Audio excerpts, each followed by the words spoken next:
నమస్తే friends, welcome to చెంచ vlogs. నేనైతే ఇవాళ మీ ముందరికైతే ఒక బిగ్ అప్డేట్తో వచ్చేసానమాట. అప్డేట్ అంటే కూడా మన బాలయ్య గారి గొప్పతనం గురించనే చెప్పుకోవాలి. సో రీసెంట్గా ఒక ఇంటర్వ్యూలో కోదండ రామిరెడ్డి గారు బాలయ్య గారి గొప్పతనం గురించి, ఆ సినిమాని ఎందుకు ఒప్పుకున్నారు అదన్నీ కూడా తన క్లారిటీగా అయితే చెప్పారనమాట. మరోపక్క బాలయ్య గారి గొప్పతనం గురించి ఉదయ్ భాను గారు కూడా ఒక ఇంటర్వ్యూలో లేటెస్ట్గా అయితే పంచుకోవడం జరిగింది. సో ఇలా ప్రతి ఒక్కరు కూడా బాలయ్య గారిని పొగుడుతూ ఉంటే మాత్రం ఫ్యాన్స్కి అందరికీ చాలా సంతోషం అని చెప్పుకోవాలి. వాళ్ళు పొగడతలని అనకూడదు కానీ వాళ్ళకి రియాలిటీగా లైఫ్లో జరిగిన విషయాలను అయితే వాళ్ళు షేర్ చేసుకున్నారు. సో ఎవరైనా కొత్తగా మన ఛానల్లోకి వస్తే మన వీడియోస్లు చూడండి, నచ్చినట్లయితే లైక్ చేయండి, షేర్ చేయండి, కమెంట్ చేయండి. కొత్తగా ఎవరైనా మన ఛానల్లోకి వస్తే మన వీడియోస్ కూడా కమెంట్ బాక్స్లో మెన్షన్ చేయండి ఎవరైనా న్యూ అప్డేట్స్ కోసం అయితే కనుక. ఇక మన వీడియోలోకి వెళ్తే కనుక మన గాడ్ ఆఫ్ మాసెస్ మన నందమూరి నరసింహం బాలయ్య గారు నటిస్తున్న ఎన్బికే 111 మూవీ అయితే మాత్రం శరవేగంగా షూటింగ్ జరుగుతుంది. ఈ సినిమాలో బాలయ్య గారు మాఫియా డాన్గా అయితే నటిస్తున్నారనమాట. ఇది మనకు తెలిసిన విషయమే. రీసెంట్గా ఒక ఇంటర్వ్యూలో కోదండ రామిరెడ్డి గారు అయితే కనుక హాట్ కమెంట్స్ అయితే చేశారని చెప్పుకోవాలి. బాలయ్య గారు 50వ సినిమాని అది నారీ నారీ నడుమరారి చేయడం అనేది ఒక గట్స్ అనే చెప్పుకోవాలి. ఆ రోజుల్లో బాలయ్య గారికి ఉన్న మాస్ ఫాలోయింగ్ అంతా ఇంత కాదు, కానీ 50వ చిత్రం అది మైల్ స్టోన్ చిత్రంని బాలయ్య గారు నారీ నారీ నడుమరారి లాంటి ఒక్క ఫైట్ కూడా లేకుండా సినిమా చేయడం అనేది అయితే మాత్రం అది హ్యాట్స్ ఆఫ్ అనే చెప్పుకోవాలి. కేవలం బాలయ్య గారు డైరెక్టర్ని నమ్ముతారనమాట. ఒకసారి స్టోరీ లైన్ విన్న తర్వాత డైరెక్టర్కి ఇచ్చే ప్రాధాన్యత వేరు. బాలయ్య గారికి ఎటువంటి గర్వం ఉండదని కూడా క్లారిటీగా చెప్పారనమాట.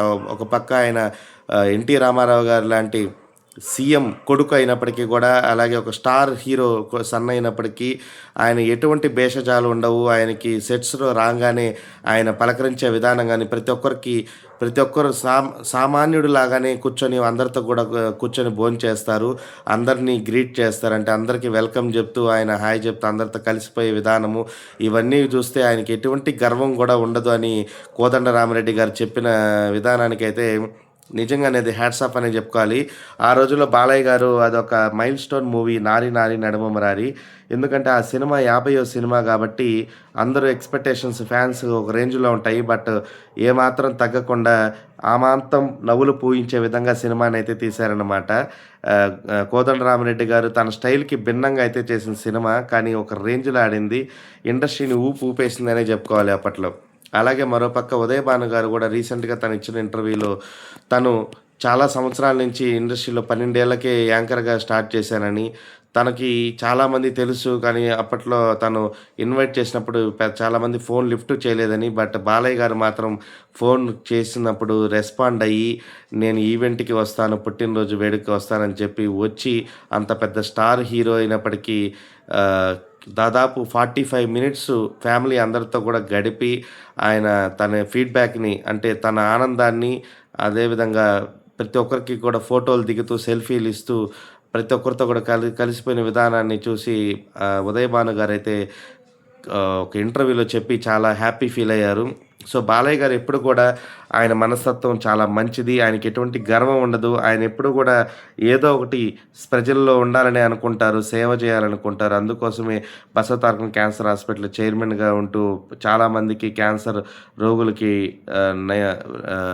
ట్రీట్మెంట్ అందించడంలో తన వంతు పాత్రను అందిస్తూ, అలాగే ఎవరైనా రెఫర్ చేసిన వాళ్ళకి కూడా ఇమీడియట్గా రెస్పాండ్ అవుతూ, మరోపక్క హిందూపురి ఎమ్మెల్యేగా ఫుల్ బిజీగా ఉంటూనే ఎన్బికే 111 మూవీని పట్టాలెక్కించి దాదాపు 70% మూవీని అయితే కంప్లీట్ చేయడం జరిగింది. రీసెంట్గా వచ్చిన టీజర్తో ఏమాత్రం గ్యాప్ ఇవ్వకుండా వీరసింహారెడ్డి రేంజ్లో టీజర్ని అయితే కట్ చేశారు గోపీచంద్ మల్లినేని గారు. మరోపక్క ఎన్బికే 112 మూవీతో కొట్టాల శివతో రాబోతున్న ఈ సినిమాలో రాజశేఖర్ గారు అయితే అపోజిట్గా ఉంటారని, ప్రతినాయకుడిగా ఉంటారని కూడా వింటాం. ఇలా బాలయ్య గారు ఎప్పుడూ బిజీగా ఉంటున్నారు.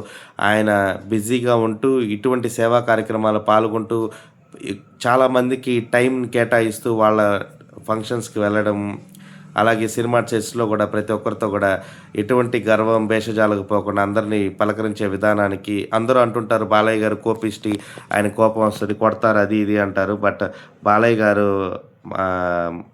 ఒక వెన్న ముద్ద లాంటి వాళ్ళు అనమాట. అంటే ఆయన కరిగిపోతారు. సో ఆప్యాయతగా పలకరిస్తారనే దానికి ఈ కోదండ రామిరెడ్డి గారు ఉదయ్ భాను ఇన్సిడెంటే మనం ఉదాహరణగా తీసుకోవచ్చు. సో ఇది మన బాలయ్య గారికి ఎటువంటి గర్వం లేదని చెప్పేదానికి వచ్చిన వీడియో. అలాగే న్యూ మూవీ అప్డేట్స్ కోసం అయితే చెంచా వ్లాగ్స్ని సబ్స్క్రైబ్ చేసుకోండి. అలాగే ఛానల్‌లోకి ఎవరైనా కొత్తగా వస్తే గనక లైక్ చేయండి, షేర్ చేయండి, కామెంట్ చేయండి. అంతవరకు సెలవు. ఇట్లు మీ Chencha vlogs signing off. Bye bye.